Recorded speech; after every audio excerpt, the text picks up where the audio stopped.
In the spring of 2024, my beautiful friend Maria took the challenge and joined me on an epic journey across Newfoundland, and we made a lifetime of memories. This video is a gift for her for sharing a time of joy and amazement with me while discovering this beautiful and magical province.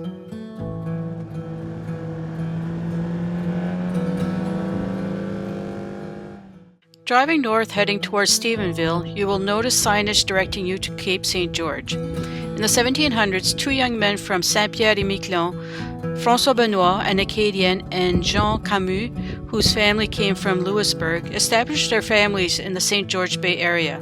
Many more Acadians from Cape Breton, some traveling from the Magdalen Islands, joined them, and many others settlers in the late 1840s. Two-thirds of the births registered at St. George Bay between 1850 and 1868 were Acadian. Acadian thus spread slowly throughout Newfoundland and Labrador.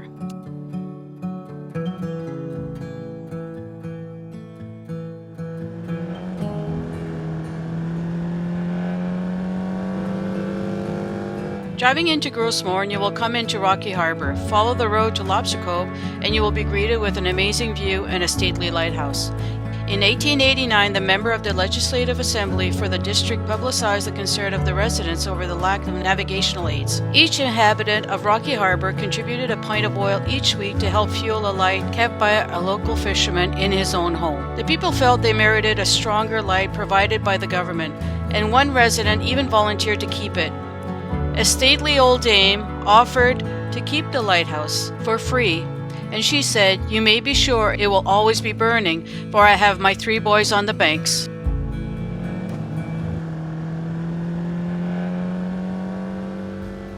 Driving into the Avalon Peninsula, I was met with a wall of fog, but then I got to see this.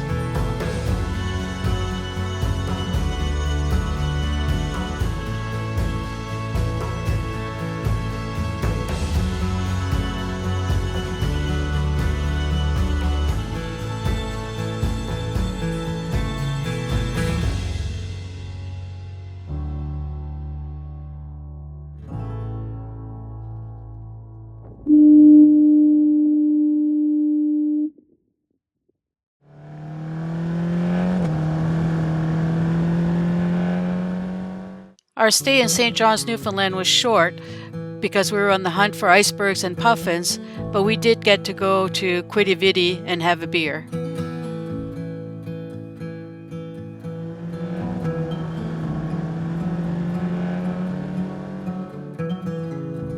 A must on our journey was to visit the puffin colony in Elliston.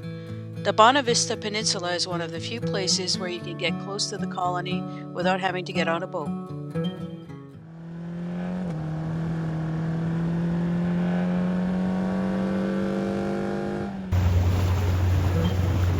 After doing some research and asking around about where the icebergs were, we ended up going all the way up to St. Anthony, which is close to Lonso Meadows.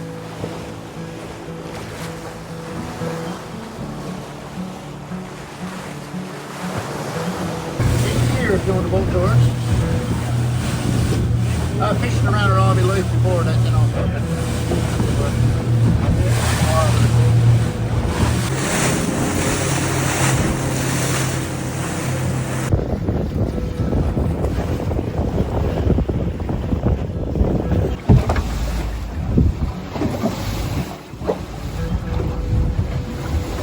What do you think of your first iceberg? Pretty phenomenal.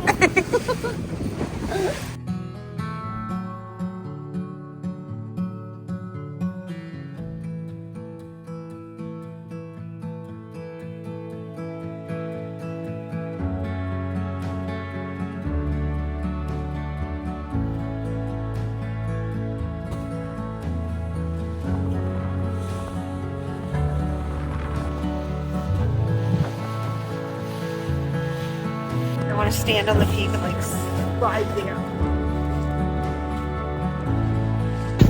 Last year I could pick you up perfect. This year I can't find you. I'm not sure about the Gotcha.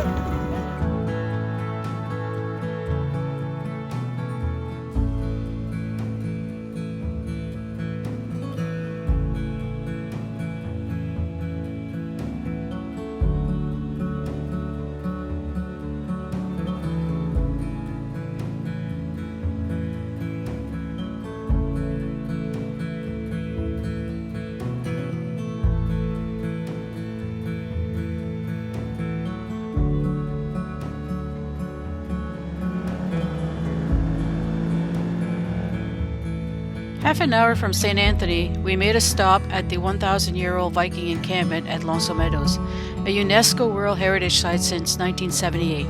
At the tip of Newfoundland's Great Northern Peninsula lies the first known evidence of European presence in the Americas.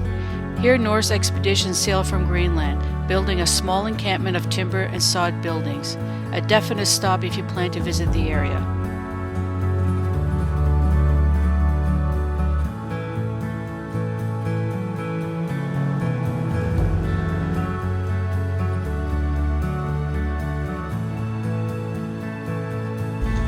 Located in the park is the landlocked fjord of Western Brook Pond.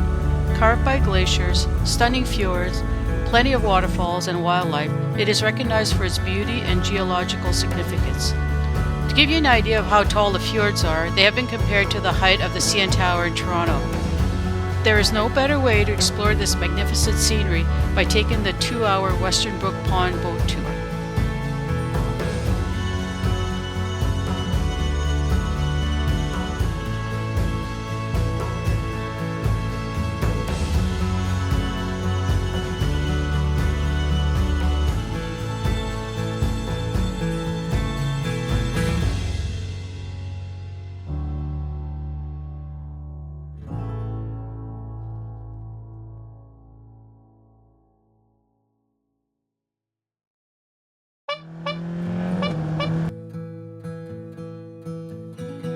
The tablelands are a unique geological formation that are unlike anything else in the world. The red and orange rock formations that make up the tablelands were once part of the Earth's mantle, deep beneath the planet's crust.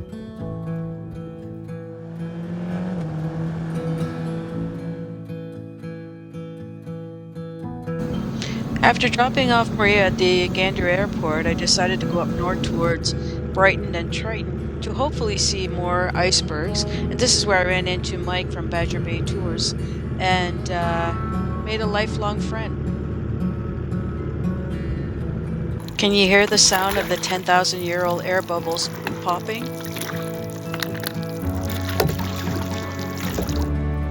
What do you call them? Bergie bits. That's a big bergie bit. Oh, it is heavy. Yeah.